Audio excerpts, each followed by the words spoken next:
Баршаңызға сәлем. Қазір мен сіздерге духовкада пісіретін қаттаманың рецептін жасап көрсететін боламын. Ол үшін бізге барлық заттарымызды алдын ала дайындап алуымыз қажет. Мен жылы сүтті осылай ертеңде құйып алдым. Көзбен өлшеп жасай беремін. Қаттаманың санына байланысты сүтімізді, суымызды көп қылып жасай береміз. Қосатын қоспаларымызды соған қарай саламыз. Мен холодильниктегі қалып қойған қаймақ, сармай деген сияқты заттарды қоса саламын. Негізінде құры сүтпен суға илесе де болады, өте дәмді шығады. Ал ендеше кеттік. Қазір мен бірінші сүтімді құйып алдым. Міне былай көрсетіп қояйын. Сүтті құйдым. Енді сүтіміз қатты жылып кетті. Ол үшін кішкене мұздай су құйып аламын.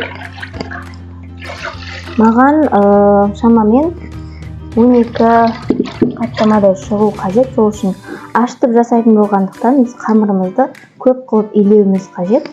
Онан аса қаттама шығу қажет бізге. Кішкене ыстық қайнаған суымнан да құйып жіберейін. Қамырымызды жылы қылып илейміз.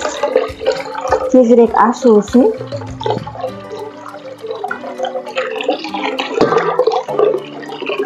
Суымыз да кетті. Жылыды, тағы кішкене құйын. Осы жетіп қалар. Енді мен тұзымды саламын. Тұзды дәміне қарай сала бересіздер. Өздеріңіз дәмін көріп, мен қолмен салғанды ұнатамын негізі. Қасықпен салсаңыздар да болады. Қолымызбен жақсылап араластырып аламыз. Содан кейін қасықпен тұзын көреміз. Содан кейін барып ұнымызды, дрожжымызды сала берсек болады. Тұзын көрдім, дәмі жақсы болып тұр.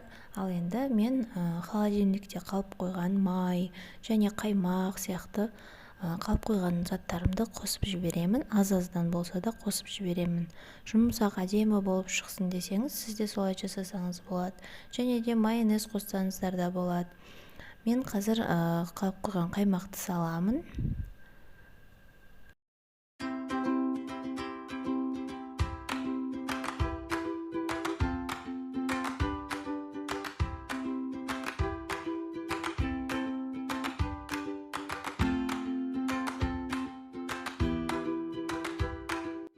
Қаймағымызды араластырып болғаннан кейін біз қолымызбен жақсылап араластырамыз. Іртік-іртік болып қалмауы қажет. Барлығы еріп, сумен бірдей болып тұру қажет.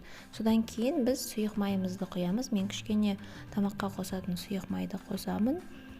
Өте жұмсақ әрі әдемі болып пісу үшін барлық қамыр ашытқан кезде мен сұйық майды үнемі қосып отырамын. Содан соң біз дрожжымызды саламыз. Қопсытқышымызда дрожжды қатты көп салмаймыз, қатты ашып кетпеу қажет. Өйткені біз оны қаттама жасағандықтан бізге қатты көтеріліп кеткен қажет емес, нанға ұқсап қалады. Сондықтан біз не істейміз? Аз-аздан саламыз дрожжымызды. Қатты ашытып алмаңыздар, қыздар, қамырларыңызды сәл ғана көтерілсе алып бастап жая берсеңіздер болады. Ал енді біз ұнымызды саламыз. Менің суым көп болды, өйткені мен көп қаттама жасайтын болғандықтан ұнды көп қажет етеді. Маған бір керсен ұнның өзі аздық етті. Мен барынша жұмсақ қылып илегенді ұнатам. Сіздер де жұмсақ қылып илесеңіздер, қаттамаларыңыз өте дәмді шығады. Қатты қылып илеп қоймаңыздар. Ұнды көз мөлшерлеріңізбен қамырларыңыз жұмсақ болғанға дейін салып отырасыздар.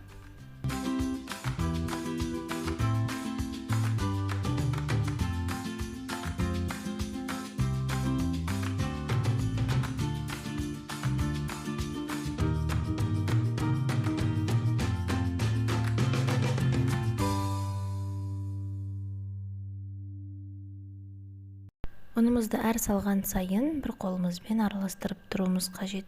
Өйткені арасында іртік-іртік болып қалып кетпеу қажет. Сондықтан ұнды салған сайын араластырып тұрыңыздар қолдарыңызбен. мөлшеріне қарай салыңыздар, көп салып жіберіп қамырларыңыз қатты болып қалмасын. Жұмсақ етіп қамырымызды илеп бастаймыз.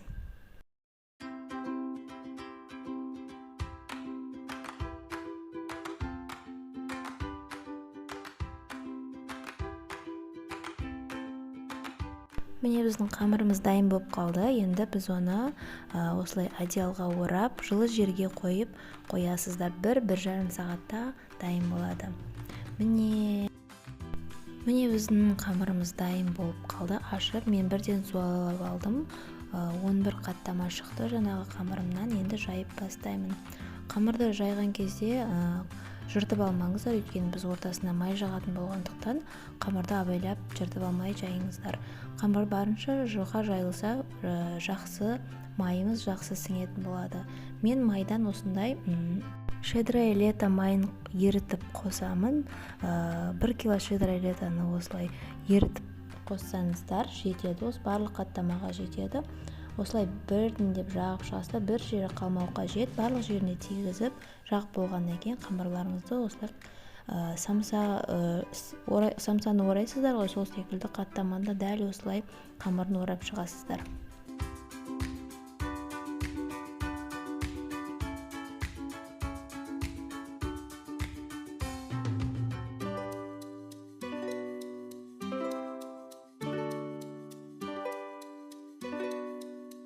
Қамырларымызды дәл самсаның қамыры секілді етіп осылай орап, аз уақытқа демалдырып қоясыздар.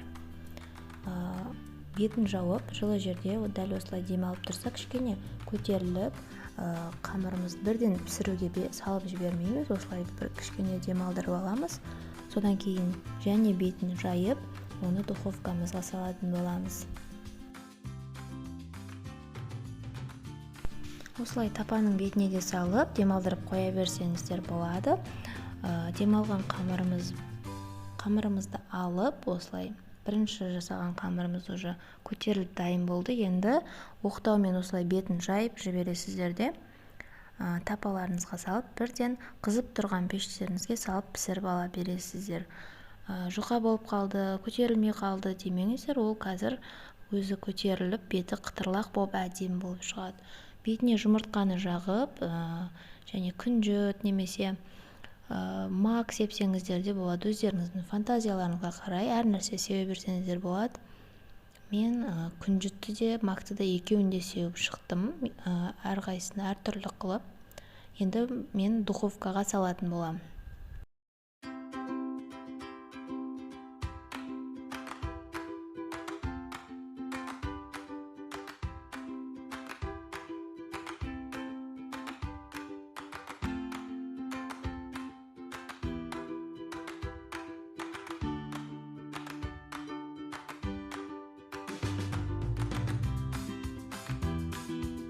Қызып тұрған пеште бұл өте жылдам піседі, сол үшін қарайлап тұрыңыздар, 20-25 минутта демде пісіп қалады.